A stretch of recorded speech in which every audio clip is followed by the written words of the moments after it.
The struggle to get control of the pandemic is still ongoing, even as many nations have reopened after a series of lockdowns. Travel restrictions, however, still exist in many countries trying to stay ahead of infections. But as the route of curbing the spread of the disease and preventing a recurrence in the nearest future would be understanding the virus and its origin, the World Health Organization has set up a 26-man team of scientists to probe origins of the Covid-19 pandemic and other emerging diseases.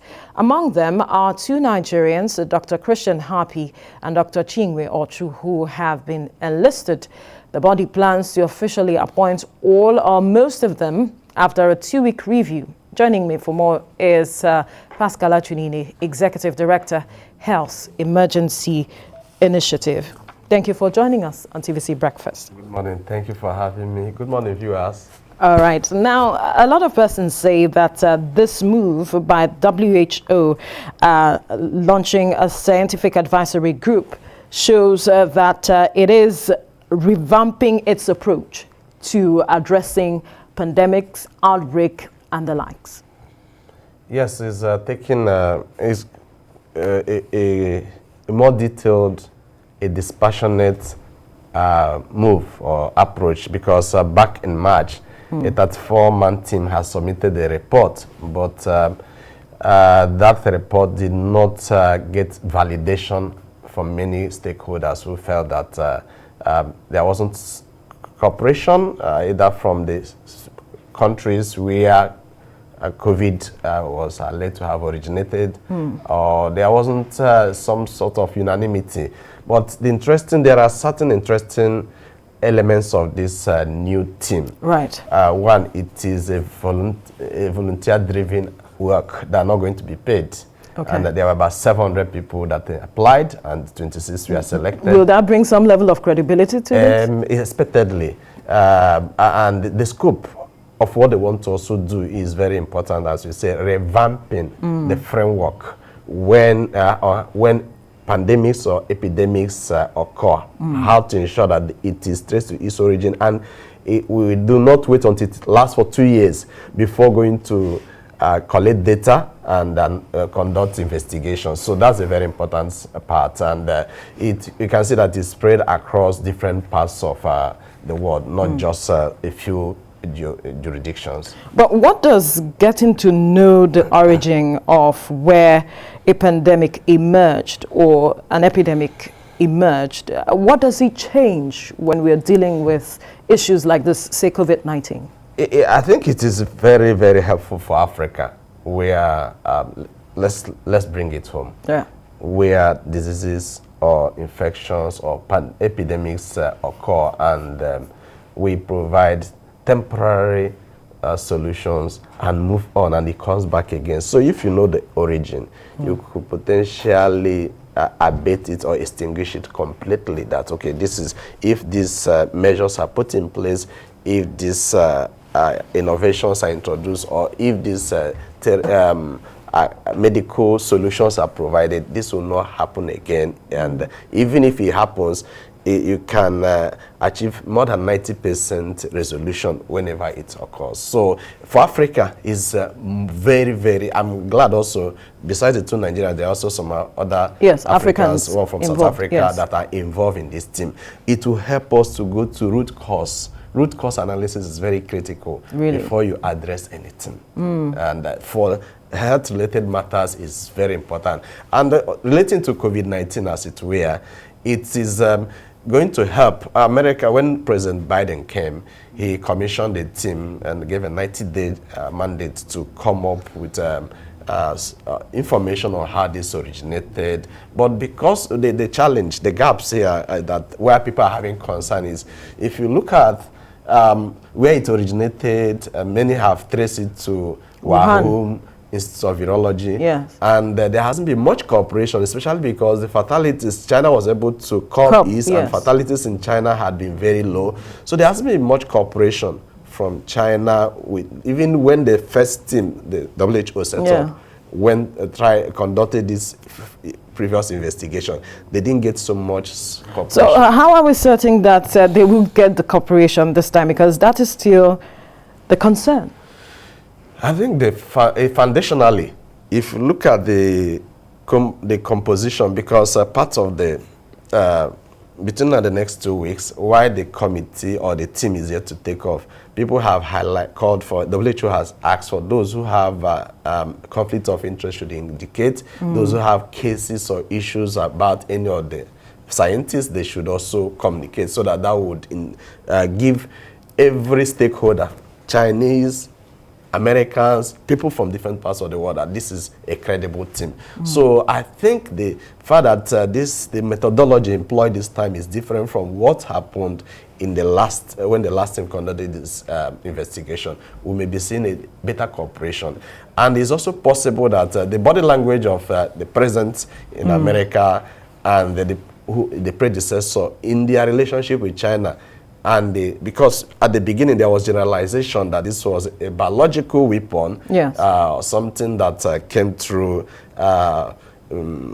genetic process to harm people. So that there's a shift from that mindset that is actually, okay, there could be a laboratory accident, or it could be that there was an exposure to someone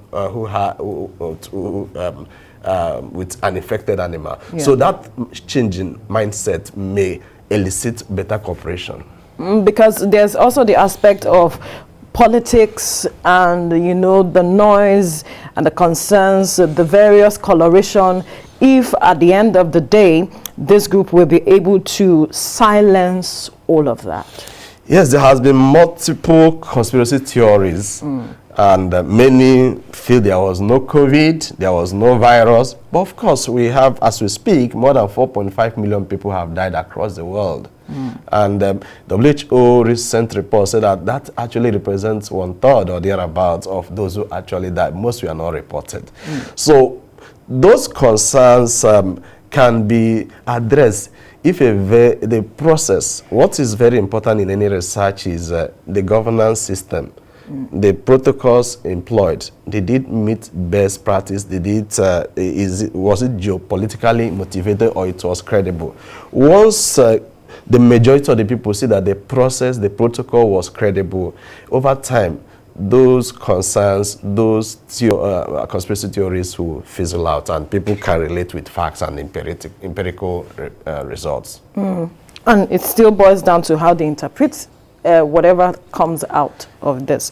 Which is, of course, foundationally, the composition of the team is very key. Which is where we are headed now. What do you make of the composition of the team? Yes, we have some Nigerians being part of it. A lot of persons have said that these are serious people who know what they have to do with regards to these matters. If you look at their profile, most of them are very seasoned researchers who are giants in their own field, who have earned the trust of the people. And that's also why, if this is going to be paid for, if it was something you're doing because you are expecting X amount of payment or remuneration, it could be, you may not get the right people. But since it is volunteer driven, and they have track record, and there are also processes put in place to ensure that if someone has a flaw that can fundamentally affect the outcome of the team, that the person would either indicate your conflict of interest, or even members of the public were asked to write about it. So it implies that to a very large extent, you may not get 100% situation or outcome, but if we achieve 75 and above, that's reasonable. And at the end of the day, the world will be better off. Because as it speak, there is still no complete cure. Remember that General Colin Powell died yesterday, and he had been fully vaccinated, interestingly. But he still died of COVID. So it means that we don't have a cure, and the world needs to unite. the West, the East, or different corners of this world, they need to unite to find a long-lasting solution to this. But I'm also glad that it's not just COVID that the framework that will be developed by this committee will address, as it's called SAGO, but subsequent pandemics in the future, so that the world does not come to its gets to a very critical, horrible situation as we've had in the last 2 years. Can this move lead to we getting a cure for this pandemic? I see that there have been a few reports of some institutions coming up with pockets of curative solutions. But I think this will go deeper, and it will go, because knowing how it originated, they can conduct other investigations that would generate potential solutions or curative solutions. So because it's also driven not by politics now, it's not driven by international diplomacy, it's driven by genuinely finding a solution to something that is waging war against all humanity. It doesn't respect. Russians are among the top 10. Britons are among the top 10 in terms of deaths arising from this. Of course, US and other countries. Yes. So it's important that this step is being taken. It's coming late, but it is better. I think there's a chance that we could solutions on the cure can emerge from this. All right. One other question I would like for us to is, what's in it for Nigeria, knowing that we have some representatives there?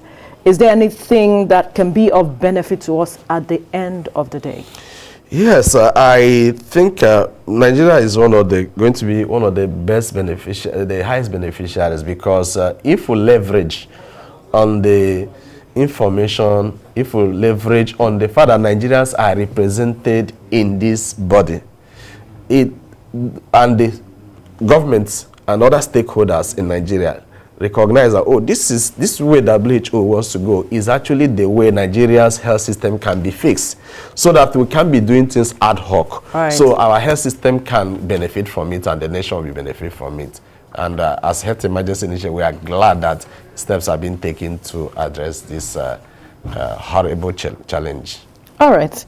We'll leave the conversation here now. Thank you so much, Executive Director, Health Emergency Initiative, Pascal Otunine. Thank you for your time. Thank you for having me. Right. Enjoy the holidays. All right. We're here working them.